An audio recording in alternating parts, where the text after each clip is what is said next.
Pike leg raises, low key, probably one of the highest benefit and least often utilized ab movements I can think of. It's so difficult. It trains such good stuff, especially if you're seeing this in an athletic context. Your chances are you're seeing this because you want some elevated compressional strength, which we'll get into. They're very difficult, very easy to do, no equipment needed, and yeah, I don't know why they're not utilized more often. So let's start easy because this is very, very difficult compared to kind of how simple it looks. Legs are out, toes are pointed, gymnastic bonus points, just a good habit to have. My hands are gonna start, you know what, they can start behind you. This is totally fine. This isn't where I want you to do your work, but to paint the example. From there, I'll lift my legs. Now, if my hands are behind my hips, my abs are kind of open, I have this chance to like kind of utilize my abs to like squeeze and swing a little bit more. So I don't want that, but this is where you could start, okay? Subtle movements. I'm not trying to get as high as possible, at least in this context, really just creating some pulses. Now, as my hands get closer and my abs are a little more closed down, you can imagine the ability for my muscles to contract as they get closer and closer to their end range becomes more and more difficult. So if I bicep curl and I get 90%, if I bicep curl, I get 50% of the way. Well, getting reps through here is like ordinary, let's say.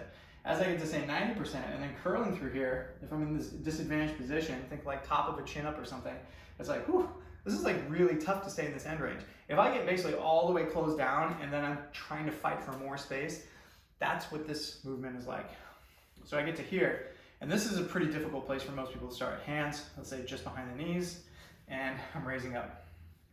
I'm trying to keep my chest as much over my hips as possible. The further away I get, the more I kind of fall back into that original position of just using a little too much abs to fling my legs up there. Small, tight range of motion. Not unusual at all for people to get cramps in the quads, cramps in the abs. Your body is not used to this. We're training this. As you get better, hands go in front of the knees, and this is brutal compressional strength. And to use my sport, jiu-jitsu, as an example, compressional strength is directly related to retaining guard or defending against a back take. So somebody's hooks are trying to get in, and it's like, nah, not in here. I have such a high ability to basically squeeze my legs into my own abdomen that you're not getting in there. Or a lot of times you see people are so tight through here that they can't even open up and move their leg. Whereas I have the ability to get my leg way up like so and be active through this position just because I've trained my hip flexors and my abs in that compressional space. So your mileage may vary based on your sport or based on your goal.